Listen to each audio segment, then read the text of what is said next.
Hi, everyone. My name is Carly Dennis. I'm the Teen Services Librarian at the Fairport Public Library. Today, I'm going to do a review of My Antonia by Willa Cather. This is a book that I thought I had read in high school, but I realized quite quickly that I had not. So it was nice to sink into something that was new to me.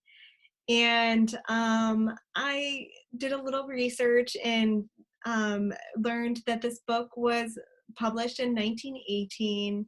It's narrated in the style of a memoir, and it's part of a trilogy called the Great Plains Trilogy, starting with the book O Pioneers, and then the second book is called The Song of the Lark, and My Antonia is the last book. And this trilogy tells the story of early settlers on the American frontier. So a little bit of a summary. This book begins with us meeting the narrator and a childhood friend, Jim Burden. And they're reminiscing about their small hometown and a girl they both remember named Antonia Schmierda. Jim has written a memoir about her, and the narrator expresses interest in reading the manuscript. So the story begins. So we travel back to the 1880s. Jim Burden is 10 years old. His parents have died, and his Virginia relatives sent him to live with his grandparents, who live on a farm in Black Hawk, Nebraska. So during his train trip from Virginia to Nebraska, Jim learns of an immigrant family from Bohemia, which is present-day Czech Republic, that is also traveling to Black Hawk.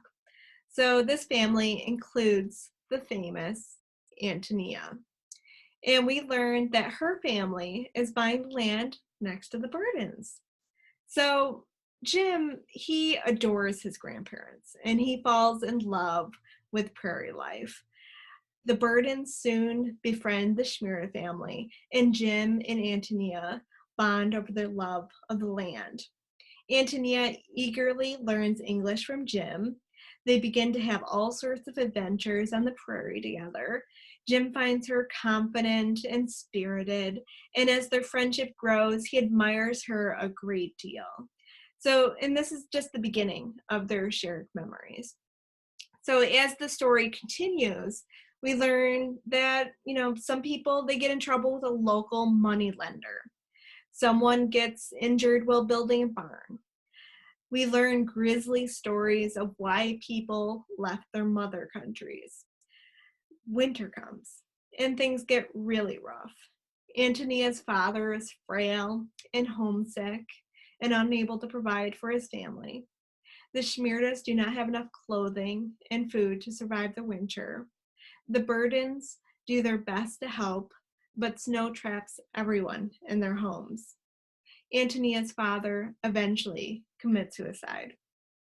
So during the next several years, Jim and Antonia's lives weave together, and then they go in very different directions.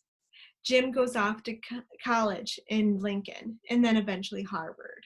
He marries and he becomes a successful lawyer in New York City. Jim doesn't see Antonia again for 20 years. And when he visits her in Nebraska, he finds her working on a farm with her husband, Anton, who's also a Bohemian immigrant, and they have 11 children.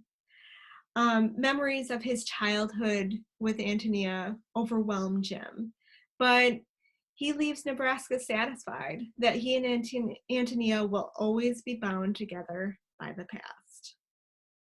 So there's hardship and there's happiness. It's a very nostalgic novel. If you like this book, you may like other books about immigrant experiences, such as Daughter of Fortune by Isabel Allende or The Joy Luck Club by Amy Tan. Both are excellent books. So thank you so much for watching my review. And I really miss everybody, and I can't wait to see you once the library opens. And goodbye for now. All right.